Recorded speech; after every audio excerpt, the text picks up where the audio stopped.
International League for Peace and Freedom Show, the wake-up call on WCOM LP, Chapel Hill and Carrboro. 103.5 on your FM dial or live streaming at WCOMFM.org. You can also watch the show on the People's Channel after a week's delay on Thursday night at 10 p.m., Friday morning at 6 a.m., or Tuesday at noon. The show will also be available on our YouTube channel, Wilf Wake Up Call. I'm Amir Schwinzer here with our host, Lucy Lewis, and Emily O'Hare on the camera. Our special guest today is Anita Simha. Well, I'm sitting in today for Lori Hoyt, who's usually the host of the show, and I'm glad to be here today with our special guest, Anita Simha. Welcome. Thank you so much. I'm excited to be here.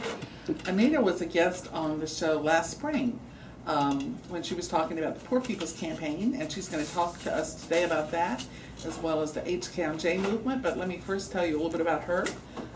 She is a Carrboro resident.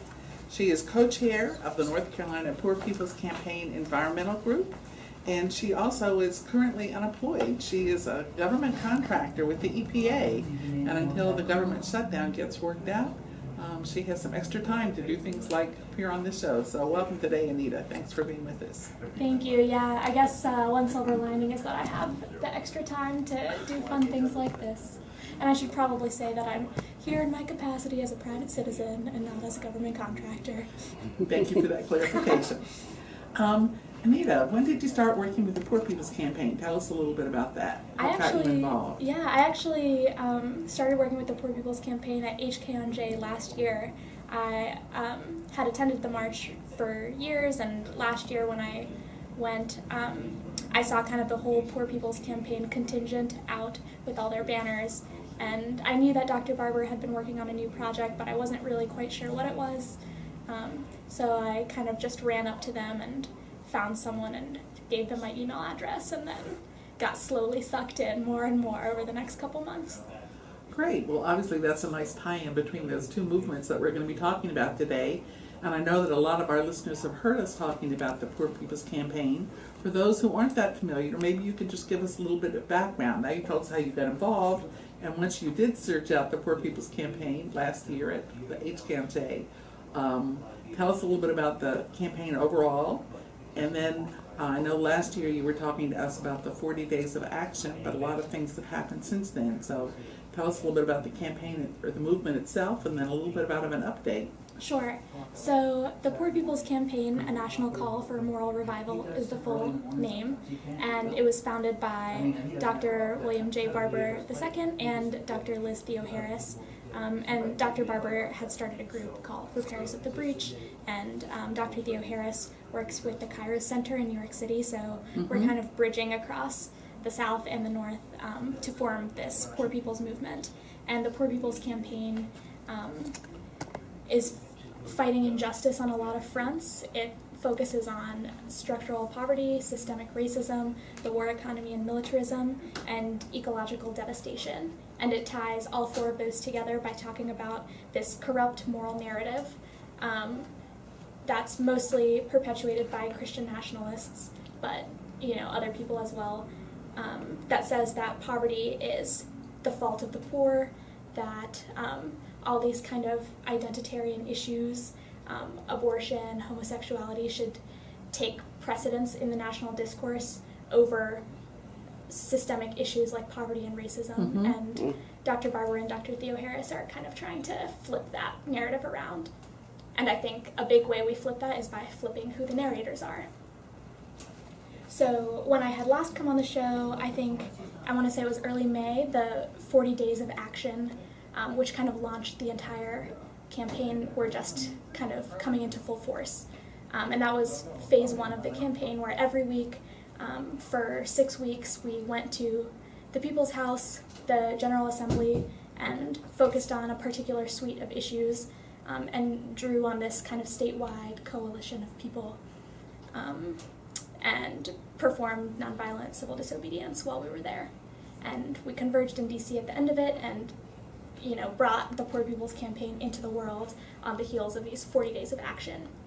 And now we've moved into phase two, which is more of a deep dive organizing effort, and the goals of phase two are tripartite. The first is to build a base that's both broad and deep. The second is to impact policies and elections. And I know there's a third. Oh, it's to change the narrative around poverty and injustice, which begins with changing the narrators. Great. So since the 40 days of action, I know the WILF was part of that, but we are very supportive of both HKonJ, where we've been working for a long time, and with the Poor People's Campaign. A number of our members were in Raleigh for some of the protest days, and a number of folks also were part of the civil disobedience, feeling like we just had to put our bodies on the line Yes. with these issues, and given the state of how things are in our state and our nation, how important that was. But since last May, with the 40 days of action and then going to DC, where's the campaign now? Yeah, so we've been transitioning into this more grassroots organizing model, which is an ongoing effort, I will admit.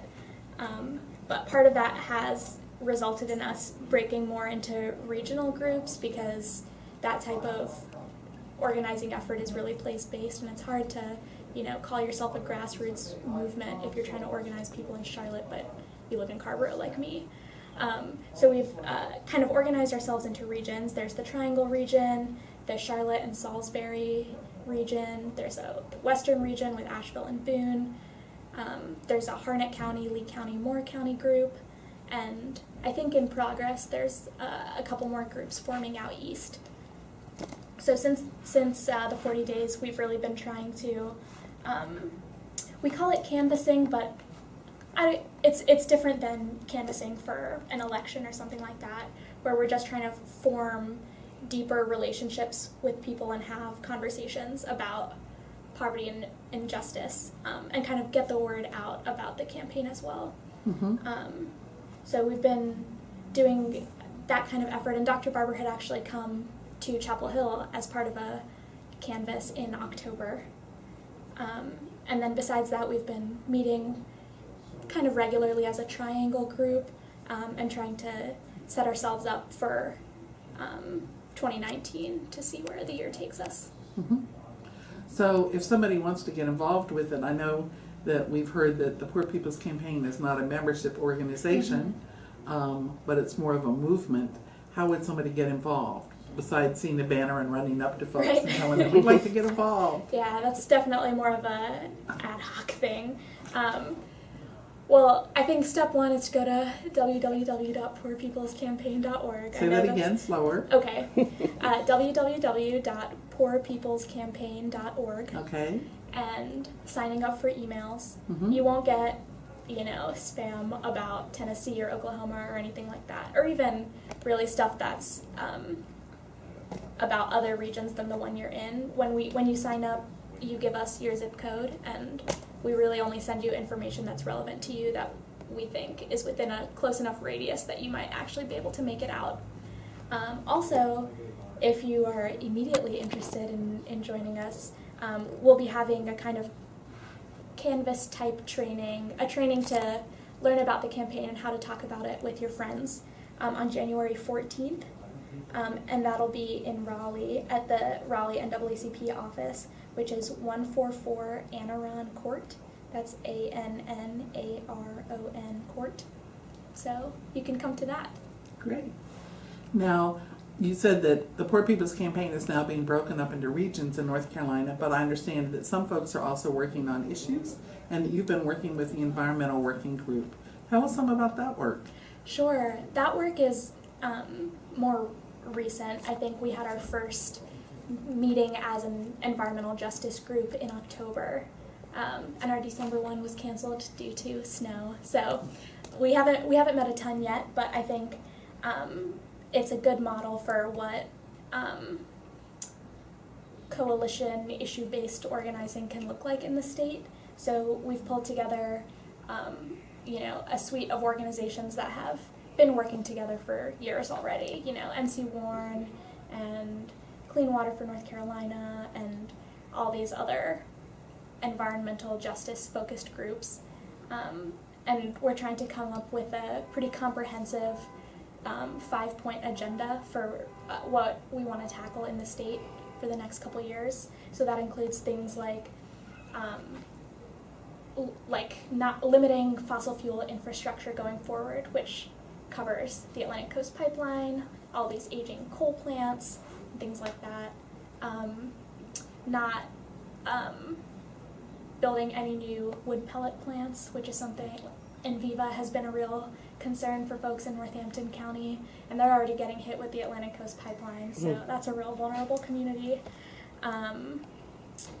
And I think it makes sense for the Poor People's Campaign to get involved in this way because environmental justice is a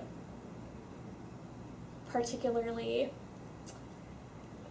intersectional is the wrong word because that's not how you use that word, but I think it's a way to think about how poverty and race and all these things kind of come together to affect communities because 70% of coal ash dumps are located in poor communities, and a lot of those communities are also Black or brown and definitely rural. So I think this kind of multi-issue campaign can hold things like that, things like thinking about environmental injustice that really affect those types of communities. Well, I know that WILPF members have been really involved in the climate crisis work. Folks were recently down in the eastern part of the state with a flotilla on the Tar River protesting the Atlantic Coast Pipeline. Folks have been trying to get a meeting with Governor Cooper on these issues. But it sounds like what you're describing is not only bringing together the different environmental groups, but by doing it underneath the umbrella of the Poor People's Campaign, that it's a way to make sure that those issues are linked with the issues that you were talking about in terms of the goals of the Poor People's Campaign around the war economy, around poverty, around racism. Can you say a little bit more about how you think that why this kind of a movement in this period is really important, even if people are already working on issues or in organizations? Yeah, I think that's a conversation that we in the environmental justice group have been having a lot of because we're not out here trying to reinvent the wheel. The North Carolina Environmental Justice Network has existed for years and done incredible work that entire time. And so we're not just trying to create a new environmental justice network. Because the Poor People's Campaign is so multi-issue and broad. It's, in this vein of big tent politics, necessary consequence is that the tent is really big. So there's a lot of people that we can turn out. And I think bringing that kind of force and political energy to movements where these dedicated organizations have a lot of knowledge and have been doing really good work in these communities for a long time can kind of blend and bring us the best of both worlds where we're not just bumbling around with a lot of people. We have dedicated folks who know exactly what they're talking about, but we have that broad force to bring the issue to a state level conversation. Great. Well, it sounds like you're doing really important work. I'm definitely energized by it, and I think I'd rather be working and making money, but if I can't do that, this is what I want to be doing with my time. Great. Well, I know that both of us were in Raleigh today for the meeting of the partners for HKonJ, the historic Thousands on Jones Street, and we were hearing from Reverend Spearman, who's the president of the North Carolina NAACP, the successor to Reverend William Barber, that we were looking at all the different partners getting back together again and saying that this will be the 13th year that people have gone to Raleigh to bring the 14-point People's Agenda together. And clearly you were at HKonJ last year. What brought you to that in the first place? I've been going to HKonJ since, I want to say, my senior year of high school. I'm a couple years out of college, so I guess that makes it 6 years, 7 years. I'd heard about Moral Mondays, and I'd first kind of gotten involved with movement work around Amendment 1. That was a big issue for me as a queer person, and that's kind of how I first got interested in this and heard about Dr. Barber, and then from there, Dr. Barber has just kind of been a North Star for me that I've been following around. So I've been going to HKonJ practically every year since the end of high school. I didn't realize that. That's really something for millennials to get involved in high school and then continue that through college and then in their post-college years. Tell us a little bit about that. So you were in high school in Cary, is that right? Yeah, so in early high school, I was in Cary, and then I went to the School of Science and Math in Durham. And, you know, just that part of Durham where I was tends to be pretty progressive. So all I ever saw were, you know, say no to Amendment 1 signs. And I was like, oh, there's no way this is ever going to happen. Are you kidding me? But then it did, and that was kind of a wake-up call for me. And I started hearing about HKonJ after that, and Moral Mondays after that. And when the Monster Voter ID bill happened in 2013, I think I was just about to start college at that point. And this was at a point where one of the provisions of that bill was going to be that college students who vote in a district that's not where their parents live can't be claimed as dependents on their parents' tax forms. So I kind of just, I emailed every email I could think of. Like, I emailed what I thought might be Dr. Barber's email address, the NAACP press, you know, and said, hey, I care about this a lot. Can I talk at your next press conference? And Dr. Barber emailed me back at 3 in the morning in classic Dr. Barber style and said, sure. So, you know, I showed up, and that's where I met his son, William, actually. And then I didn't see him for 4 more years. And William is now working on environmental justice issues, and now we're right? co-chairs of this environmental justice So group. you all go back a while. Exactly. So did you find that some of your fellow high school students were involved as well, or is this something that you did solo? I think there was a pretty active group at my high school, and definitely once I got to college, there were a lot of people who cared a lot, and you know, there's the Campus Y at UNC and this long legacy of student activism, so I kind of just slotted myself right in there. Well, our listeners can't tell, but our viewers who are going to be seeing this later on the People's Channel can see that you're wearing a Carolina t-shirt. So I know that you're a Carolina grad here at UNC Chapel Hill. Tell us a little bit about your life as a student activist on campus. Sure, yeah. I think my first foray into student activism was with the Sierra Student Coalition. We were a coal divestment movement at UNC, recognizing that UNC historically had participated in boycott, divestment, and sanctions of businesses participating in apartheid South Africa and later in Sudan. So we were trying to get the university to stop investing in the Filthy 15 coal companies.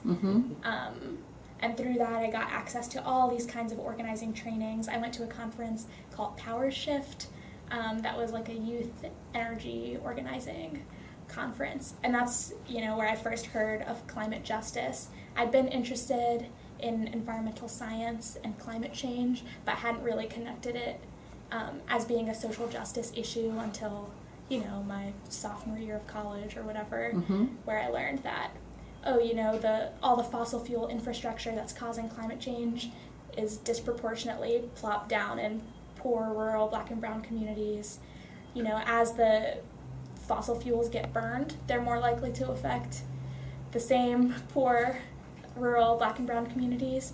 And then the climate change that burned carbon dioxide is causing also disproportionately affects the poor, rural, Black and brown communities. And that's kind of how I started getting interested in just like broader issues of racism and poverty, and seeing it as a structural thing instead of, you know, some kid in 5th grade saying I smelled like curry or whatever.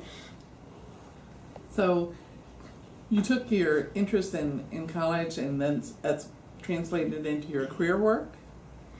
Yeah, so I studied biology in college, and I was always interested in plant community ecology. And so now I work at the EPA, and I'm currently applying to grad school to study plant community ecology more.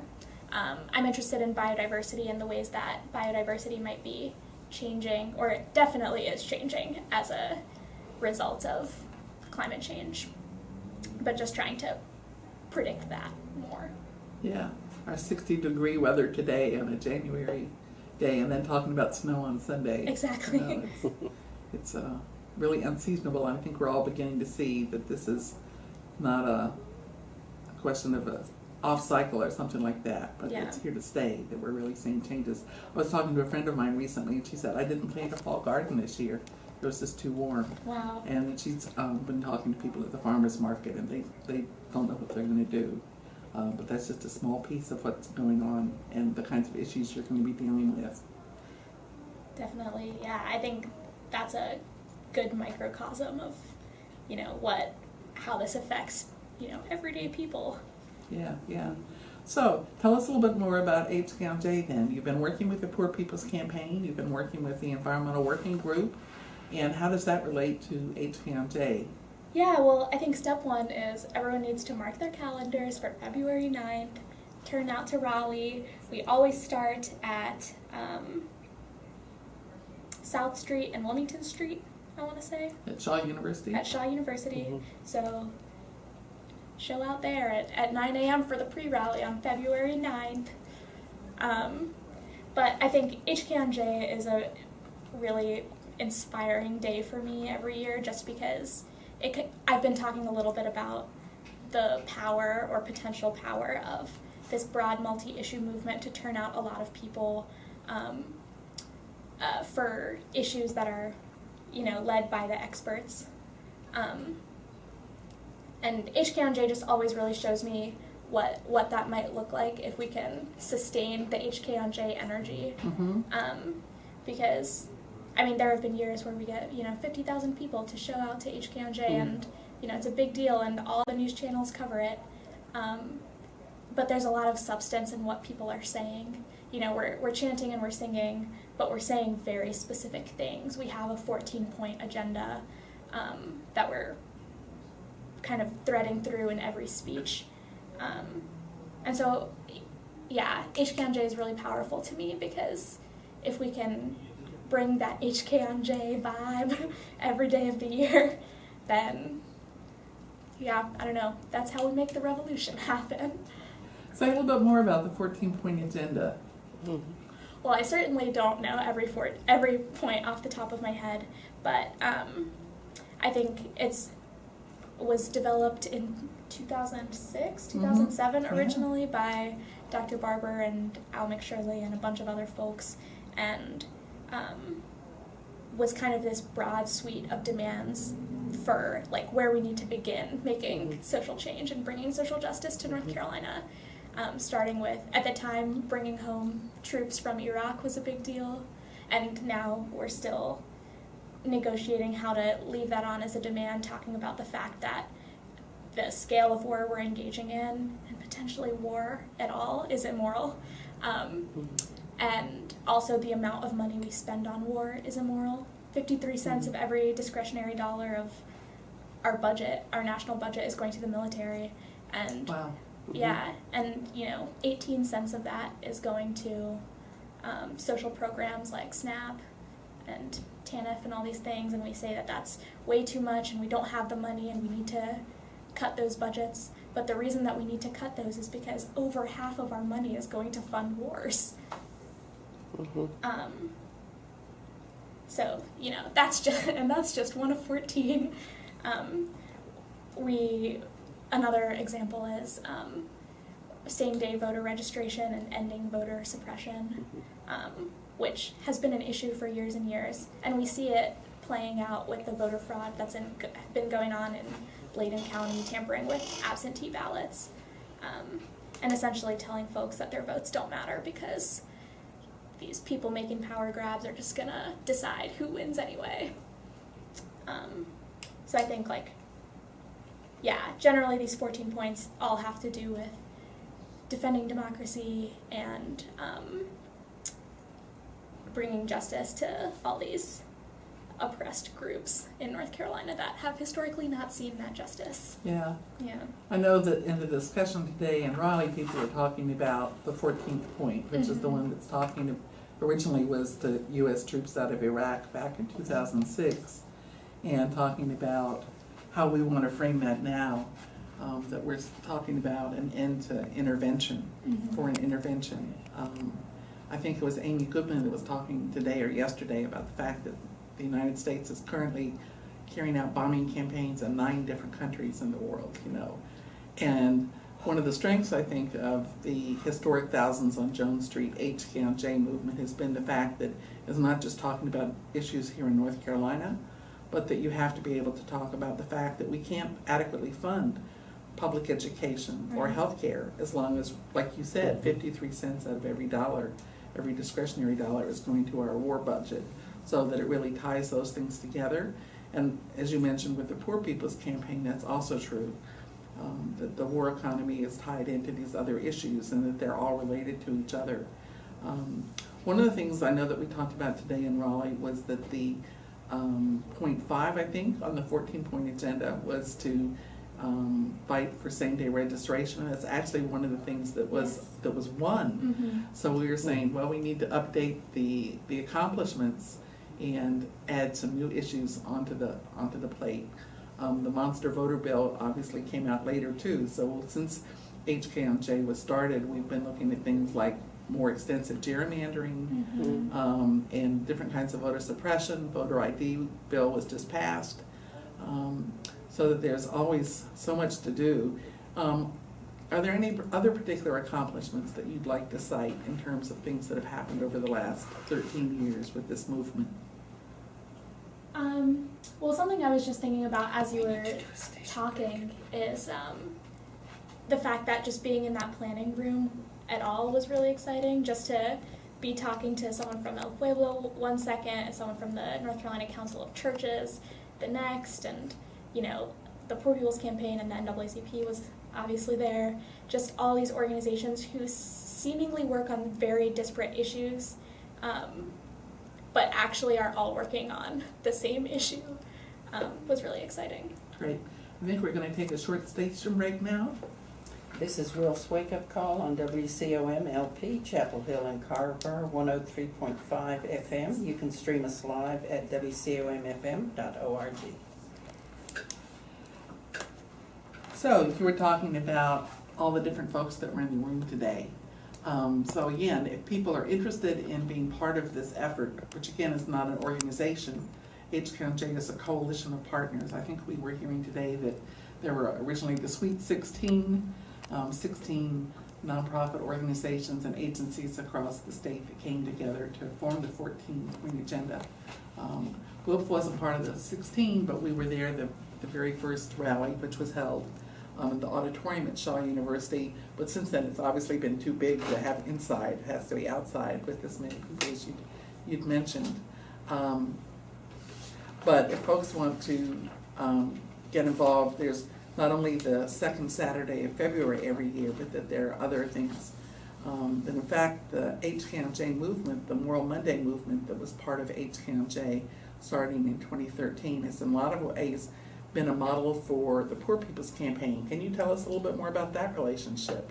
How North Carolina sort of birthed this model that's now being used nationally? Yeah,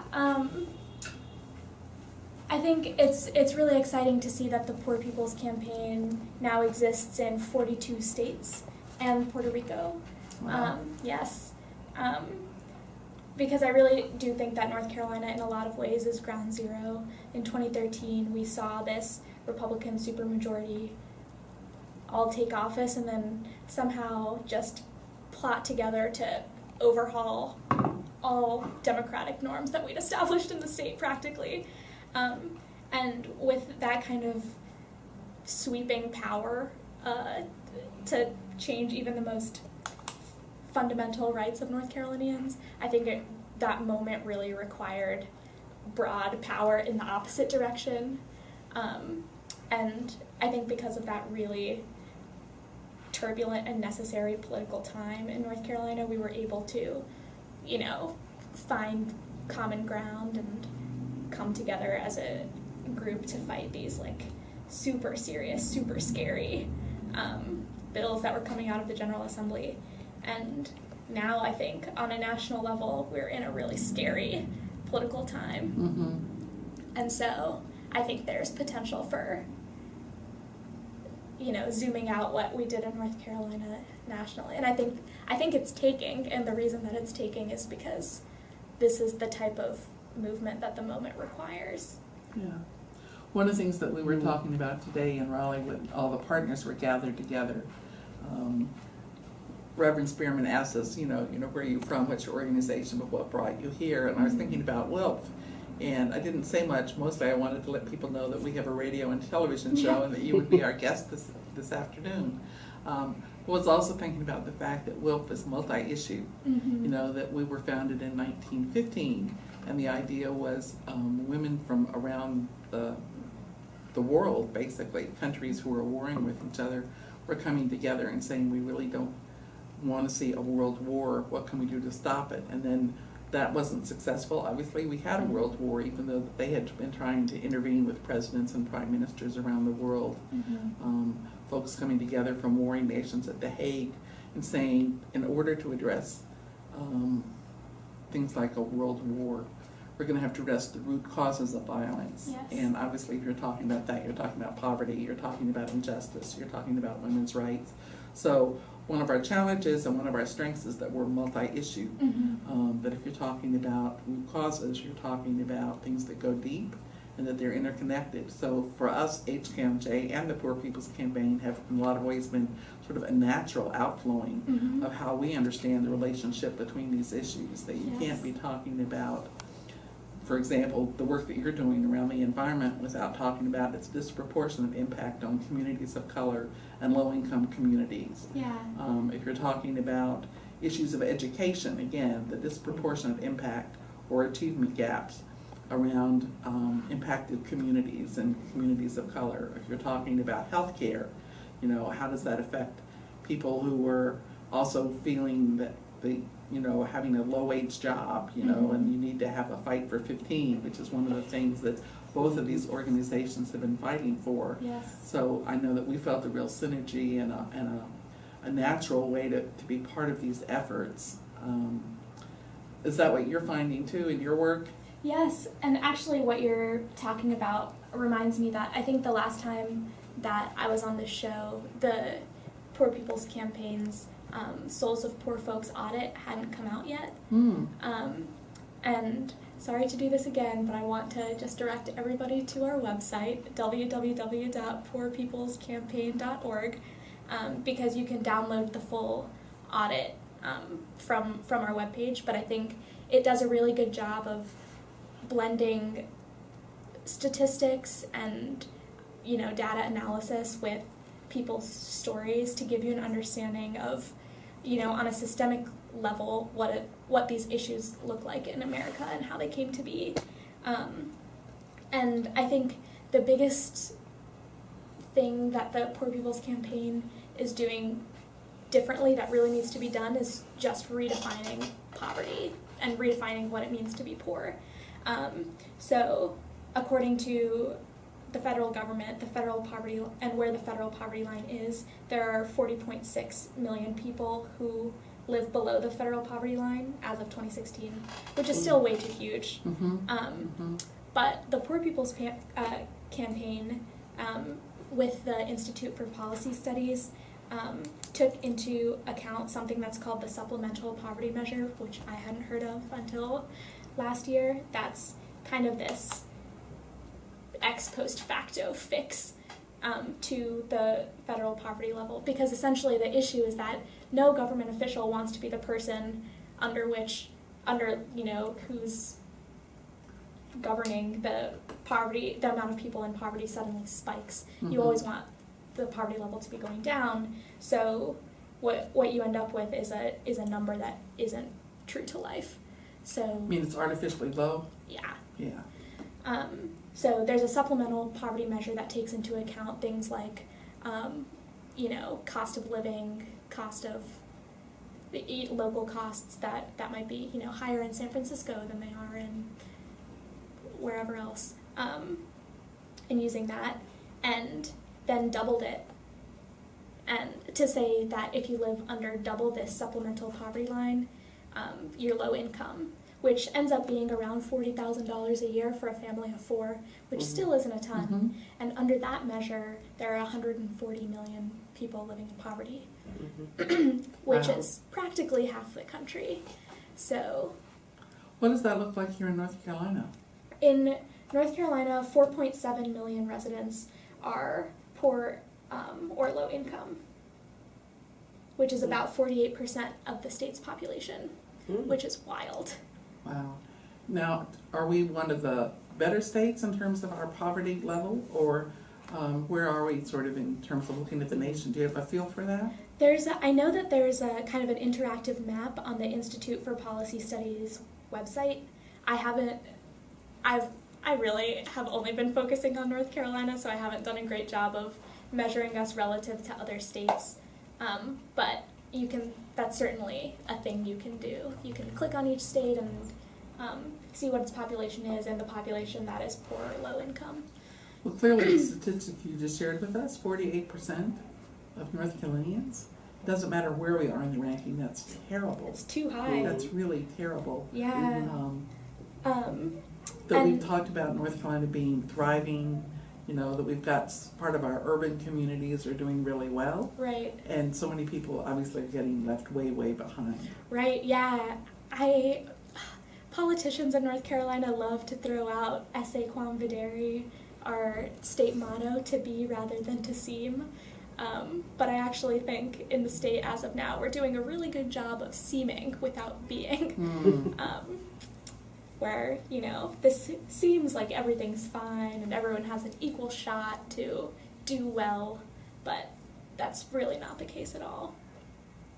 Something else that I wanted to just bring some attention to that I think Dr. Barber really stresses all the time is that according to the federal poverty line, which says that 40.6 million people are poor, of those, 17.1 million are white, and they're the highest racial group in raw numbers. The rates of poverty are much higher in other communities, so over a quarter of indigenous people live below the federal poverty line.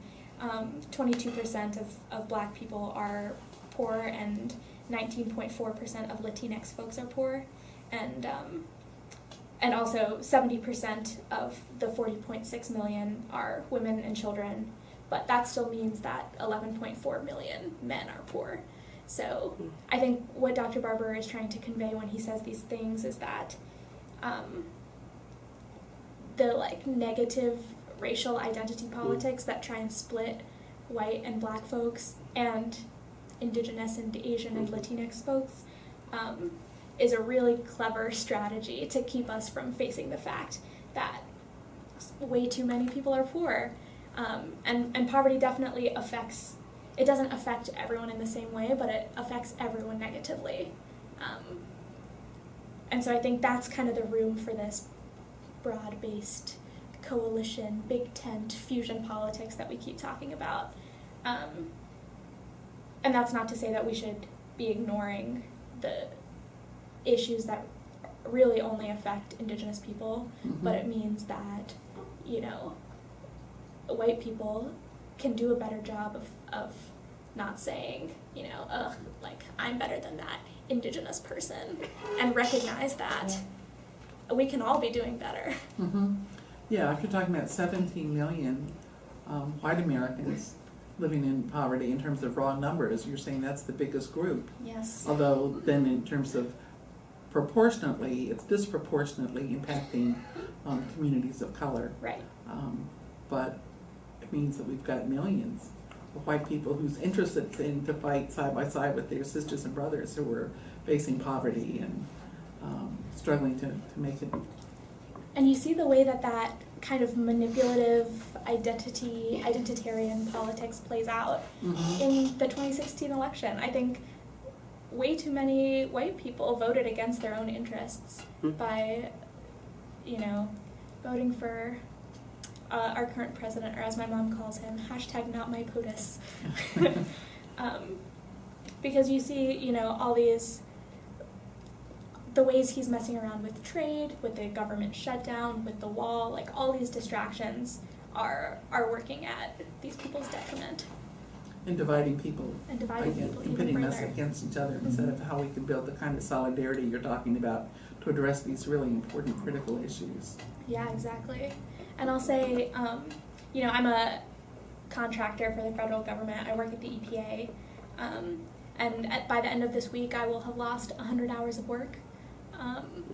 That's, I don't know, close to $1,600, which is a lot and scary. Thankfully, I have a savings built up, but there are a lot of people who are in similar positions to me who don't have that savings. And that's like a really concrete way that this presidency is not really concerned with the plight of the poor in ways that it has presented itself.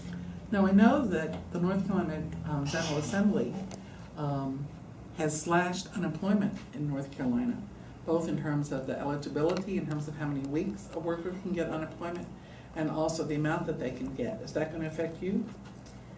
Well, I actually just applied for unemployment last week at the recommendation of my contracting company.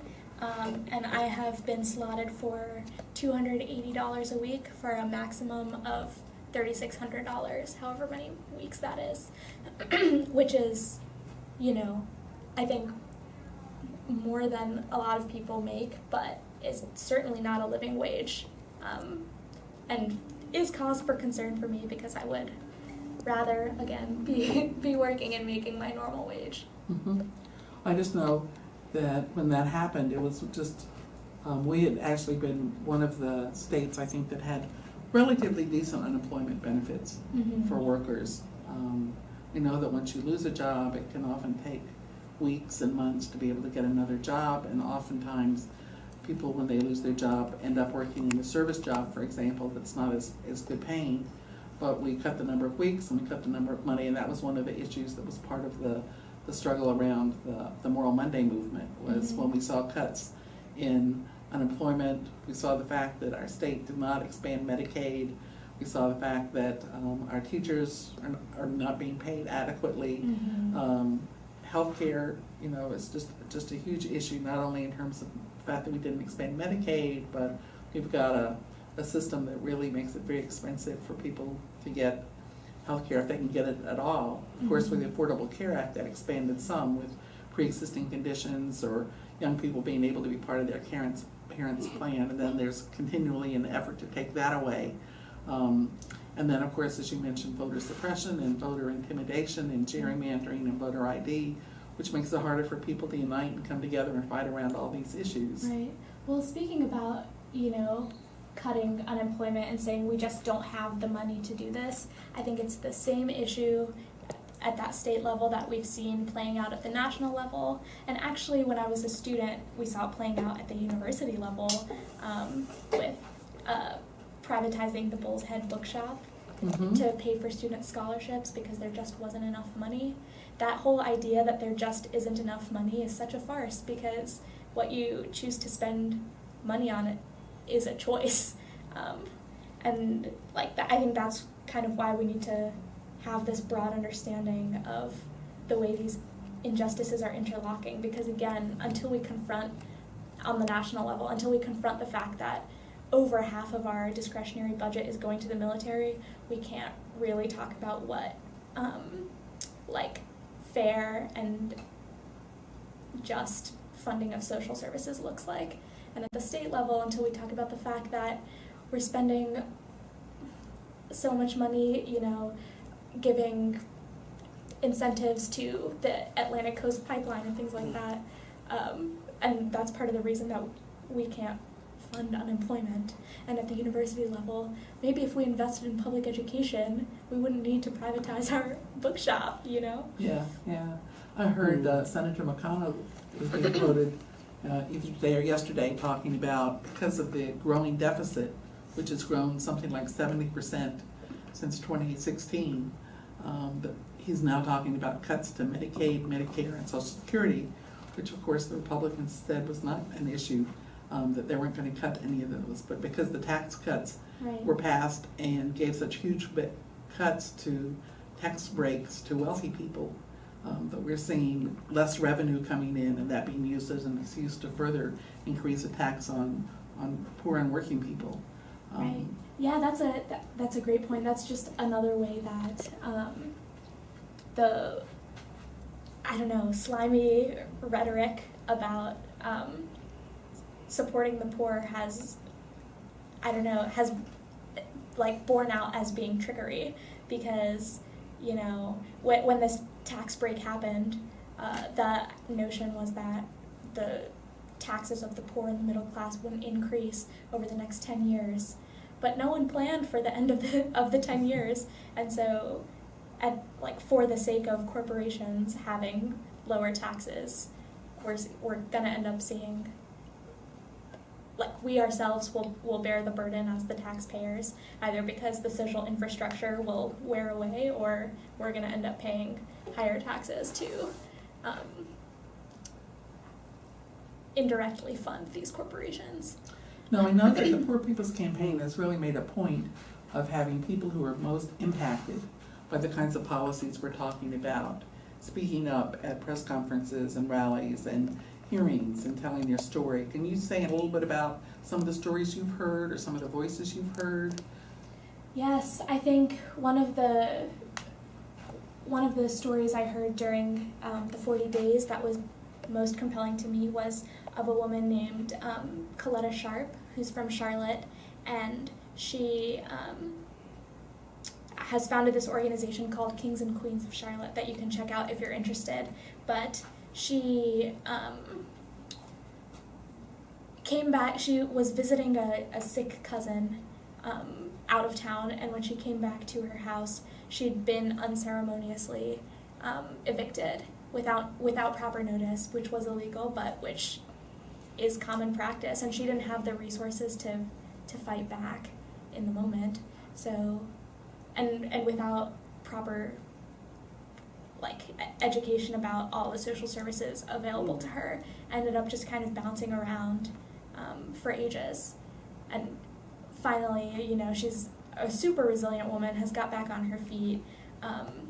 She had this one heartbreaking moment in her speech where she has a young daughter, and they were staying at a homeless shelter, and her daughter began crying and said, you know, Mom, I just want to go home. And it's so unbelievably tough as a parent, it must be, to have to tell your child, we don't have a home right now. And there's just too many people slipping through the cracks for it to be the fault of those people. At some point, we got to start talking about the cracks. And yeah, that's kind of what the work of the Poor People's Campaign is. I learned recently, I've been taking this course about lessons from the National Homeless Union project in the 80s. And I learned through that course that homelessness wasn't really a phenomenon in the way it is now until post-Reagan era. That's kind of something that I'd always taken for a given, just because I was born in the 90s, and so the life that I've lived has always seen homelessness. But I think there are these kind of assumptions that we make, or things that we take for granted, thinking like, oh, this is just the way of the world. And in moments like that, in hearing Miss Coletta talk, I realized, you know, it doesn't have to be this way. There's no, you know, deep law of physics that says that sometimes people are just homeless and that's how it goes. In the richest country in the world. In the richest country ever to exist in human history. Yeah, and that's kind of a deep confrontation, and one that I've been making and remaking, because I find myself catching myself in these assumptions all the time, and realizing that, this is just kind of an education that's been forced on me through my whole life, and I need to kind of unlearn these assumptions that, sometimes people just don't succeed, and that's why they lose their houses, or sometimes people just, they're not lucky, and that's why they get sick and then can't pay their exorbitantly high medical bills, you know? For the whole myth, people are lazy, Right. they're not working hard enough, Right. if only they'd made wiser decisions, those kinds of things. Yeah, that's that corrupt moral narrative. That's really a central theme of the Poor People's Campaign.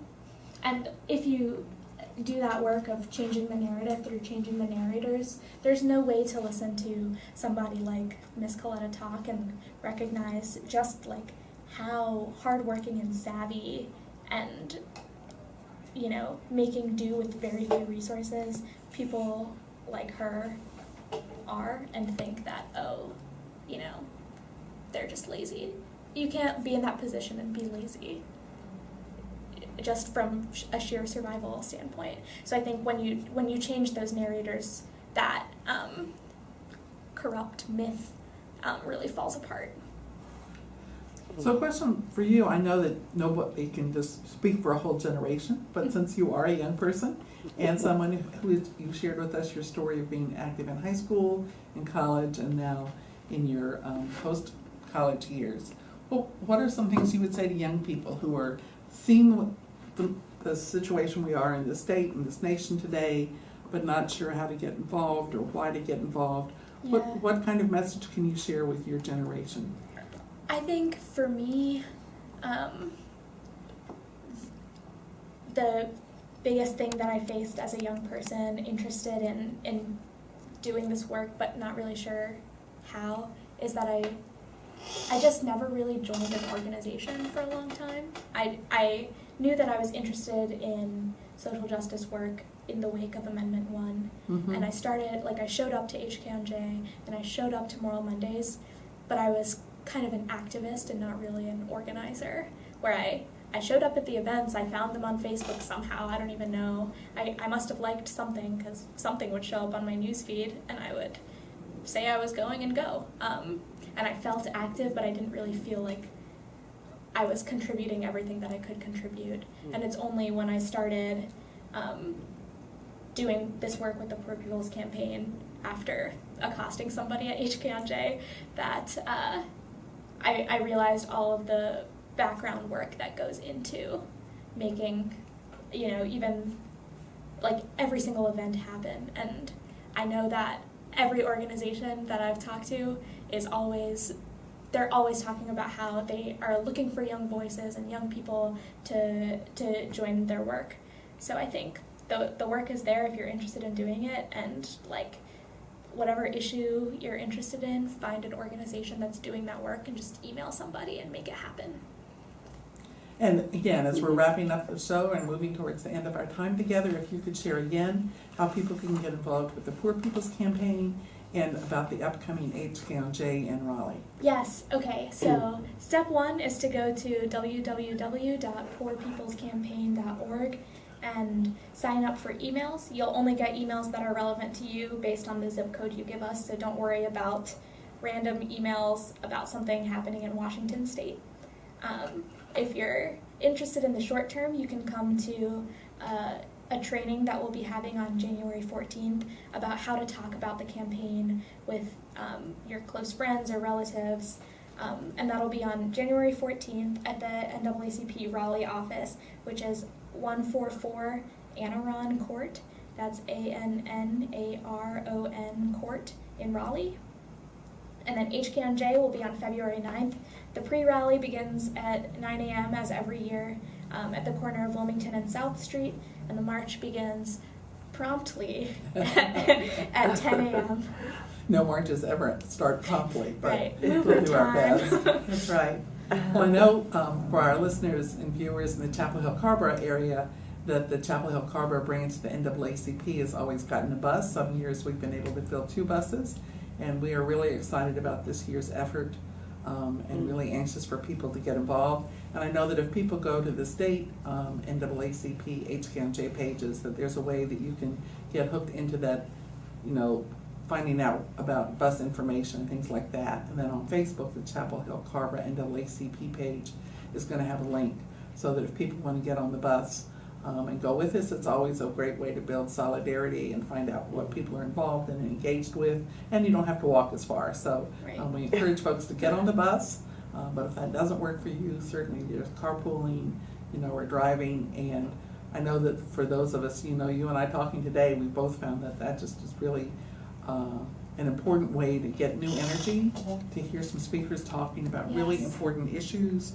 to talk about how we all have to work together, and that we won some important victories through having that kind of fusion politics, that kind of multi-issue organizing, but we have so much more work to do. And it's going to be an interesting year ahead in 2019. We've broken the supermajority here in the North Carolina That's a General huge Assembly, victory. We which can't is huge. understate how big of a victory that is. And then, of course, on a national level, we now have a Democratic majority in the House, which opens up all kinds of opportunities because you've got some checks and balances, because you don't just have one party in power. So to be able to take full advantage of that to deal with some of these really important issues of poverty in our country and our nation, it's just really important. And if you've never been to HKonJ for some reason, it really is a very inspiring day. You just hear the power in all of the voices that are chanting together, and you hear it in the speakers always do some call and response, and you just feel it's a space to do some good dreaming about what the future might look like when you hear all of these voices in unison talking about the same thing. It's really inspiring and kind of gives you some life energy to sustain you doing this work for the year. Great. Well, we've really enjoyed having you with us today, Anita. Thank you so much for the work that you're doing. You're really inspiring us all to fight harder, work harder, and hopefully we'll see everybody in February. Thank you, Lucy. I had a great time. I always love this type of conversation.